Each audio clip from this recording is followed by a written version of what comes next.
Hello बच्चों, सबसे पहले हम करेंगे question number 1। Find the multiplicative inverse और reciprocal for each of the following. यहाँ पे क्या गिवन है, मल्टीप्लिकेटिव इनवर्स या रेसिप्रोकल। और इससे पहले वाली एक्सरसाइज में क्या गिवन था, एडिटिव इनवर्स। पहले दोनों में हम डिफरेंस समझते हैं क्या होता है।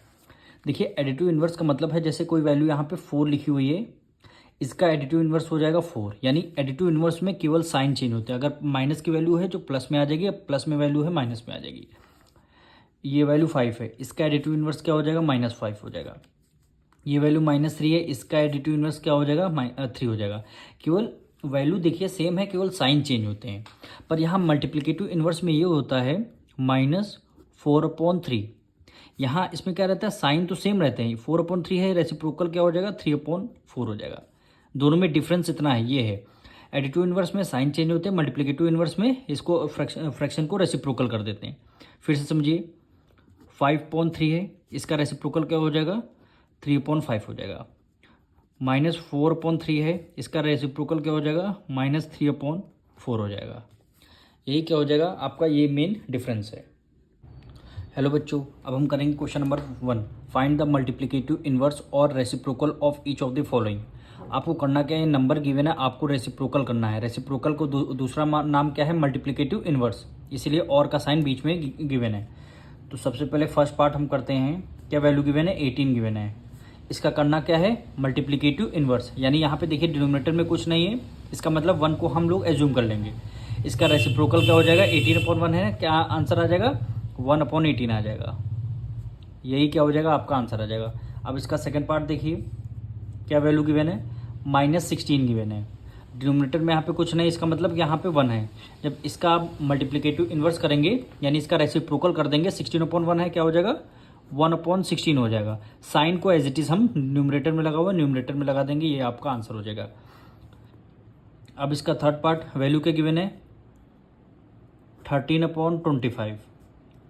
इसका हम मल्टीप्लिकेटिव इन्वर्स करेंगे, यानी रेसिप्रोकल कर देंगे, क्या हो जाएगा, 25/13 हो जाएगा। जो वैल्यू न्यूमरेटर में है वो डिनोमिनेटर में आ जाएगी, तो डिनोमिनेटर में है वो न्यूमरेटर में आ जाएगी।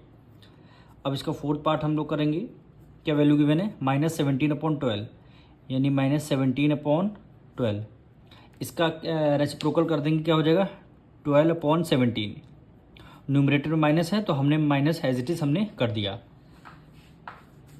अब इसका फिफ्थ पार्ट हम करेंगे।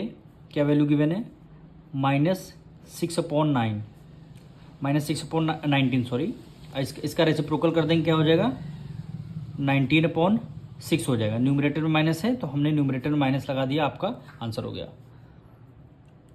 अब इसका सिक्स पार्ट हम करेंगे। यहाँ पे देखिए -3 है, -5, तो माइनस से माइनस आपका क्या हो जाएगा, कैंसिल हो जाएगा। तो बचेगा क्या, 3/5 बचेगा, क्योंकि माइनस से माइनस कैंसिल, 3/5 बचेगा।